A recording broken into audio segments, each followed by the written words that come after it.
ప్రియులారా, మన ప్రభు అయిన యేసుక్రీస్తు నామములో మీకు శుభోదయం. ప్రభు సమీపంగా ఉన్నాడు. అనుదిన ఆత్మీయ ఆహారం సెప్టెంబర్ 7 ప్రభు దినం. నేటి మన ధ్యాన లేఖనం యోహాను సువార్త 18వ అధ్యాయము 1వ వచనం. యేసు ఈ మాటలు చెప్పి తన శిష్యులతో కూడా కెద్రోను వాగు దాటిపోయాను. అక్కడ ఒక తోట ఉండెను. దానిలోనికి ఆయన తన శిష్యులతో కూడా వెళ్ళెను.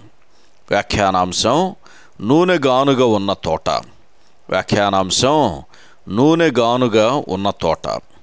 వ్యాఖ్యానం: నేటి మన ధ్యానవచనంలో చెప్పబడింది గెత్సెమనే తోట అని మనకు తెలుసు. అక్కడ నూనెగానుగా ఉండేది. యేసు తన శిష్యులతో పలుమారు అక్కడికి వెళ్ళుచుండువాడు అని యోహాను 18వ అధ్యాయం 2వ వచనంలో చెప్పుచున్నాడు.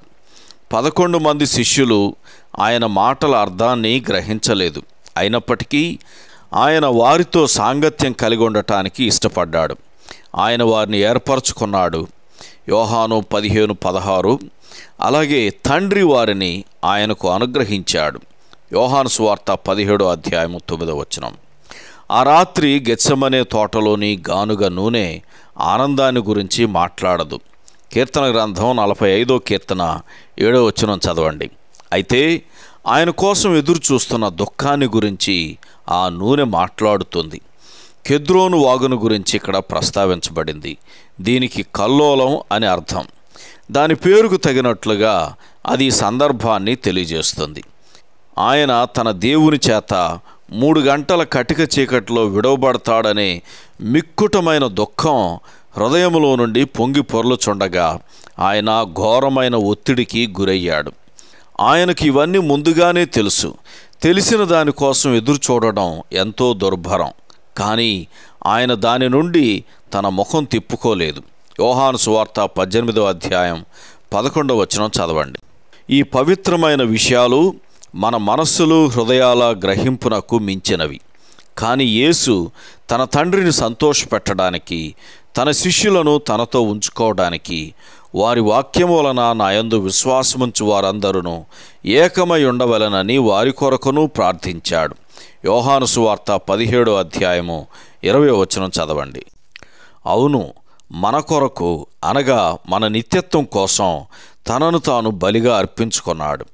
ఆయన పూర్తి అంగీకారంతో దానినే గురిగా కలిగి ఉండి ఆనందంతో నిశ్చయతతో ముందుకు వెళ్ళాడు.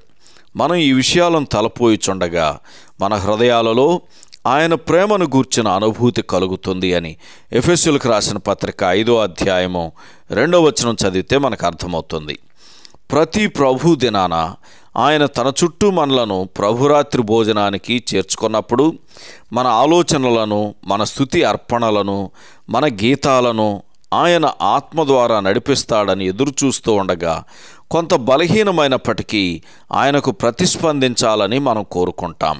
దీనిని ఈ విధంగా జరిగించేది 2 లేక 3 మాత్రమే అయినప్పటికీ మనందరం కలిసి దీన్ని చేయడం మనకు ఒక భాగ్యంగా ఎంచుతాం. మన బలహీనతలు, వైఫల్యాలు, లోపాలు ఏమైనప్పటికీ మనం ఆయనకు విందు సిద్ధపరచుదాం. దానికోసం ప్రతి ఒక్కరూ అవసరమే. మనం ఆయనతో కలిసి ఒక గడి అయినా కనిపెడదాం. మత్తయి సువార్త 26వ అధ్యాయం 40వ వచనం చదవండి.